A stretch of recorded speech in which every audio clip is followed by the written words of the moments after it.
Menteri Energi dan Sumber Daya Mineral Arifin Tasrif mengungkapkan bahwa Indonesia kalah dalam gugatan Uni Eropa di Badan Penyelesaian Sengketa atau Dispute Settlement Body atau DSP Organisasi Perdagangan Dunia atau WTO terkait dengan kebijakan larangan ekspor biji nikel sejak awal 2020.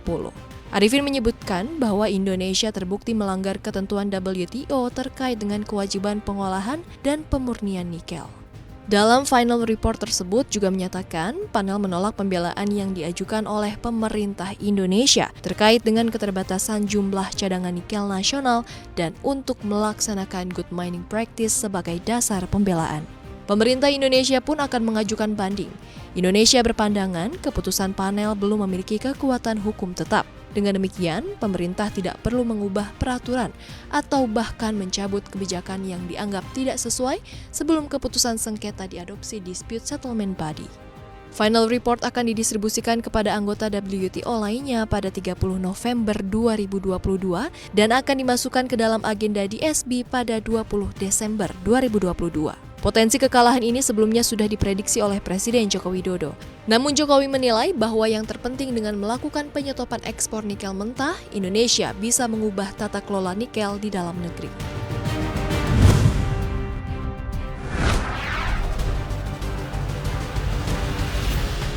Gubernur Bank Indonesia Peri Warjio mengungkapkan pihaknya sudah mati-matian untuk melakukan stabilisasi nilai tukar rupiah.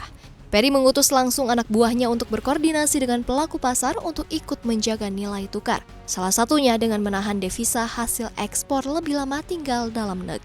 Peri juga menyebutkan Bank Sentral sudah menggelontorkan 9,8 miliar dolar Amerika Serikat cadangan devisa demi menyelamatkan rupiah. Sementara itu pada 22 November 2022, mata uang Garuda akhirnya mampu melawan Greenback setelah sempat melemah selama 6 hari beruntun. Rupiah di pasar spot tercatat menguat tipis 0,1%. Sementara dari data Gisdor Bank Indonesia, rupiah menyentuh 15.716 per dolar Amerika Serikat.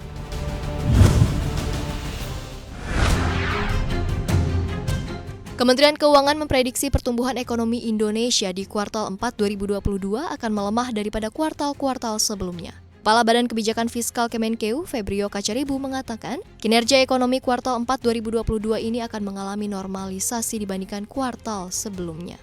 Meski begitu, Febrio optimistis perekonomian nasional masih berjalan baik, ditandai dengan tren konsumsi masyarakat dan investasi masih baik, serta kinerja ekspor Indonesia yang diprediksi masih tumbuh. Jika dilihat di atas kertas, Febrio menuturkan proyeksi pelemahan perekonomian global memang sudah ada. Namun pemerintah meyakini Indonesia tidak akan terlalu terdampak, terlebih memanfaatkan instrumen fiskal APBN. Sebelumnya, Menteri Keuangan Sri Mulyani menyebut pertumbuhan ekonomi di kuartal 3 2022 sebesar 5,72%, menandakan mulai menguatnya pemulihan ekonomi.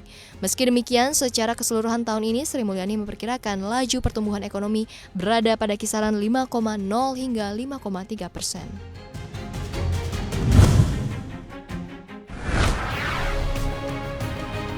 Gubernur Bank Indonesia Peri Warjio memperkirakan inflasi global bakal tembus hampir 10% di tahun ini. Peri menyatakan inflasi global akan tembus 9,2% sepanjang 2022, sedangkan Indonesia bisa mencapai 6,1%. Menurut Peri, ini adalah salah satu ciri ekonomi tahun ini bergejolak dan kemungkinan berlanjut di tahun depan. Inflasi tinggi ini utamanya ditopang oleh negara maju seperti Amerika Serikat yang diperkirakan mendekati 8,8%, Eropa sekitar 10%, dan Inggris mendekati 11%. Terkait kondisi ini, Peri Warjio mengatakan Indonesia kini menghadapi resiko reflasi. Reflasi merupakan keadaan di mana ekonomi masih tumbuh, namun dibarengi tingkat inflasi yang tinggi. Tingginya tingkat inflasi membuat bank sentral di beberapa negara mengerek suku bunga acuan. Bahkan Peri memperkirakan era suku bunga tinggi akan berlangsung lama dan berlanjut hingga tahun depan.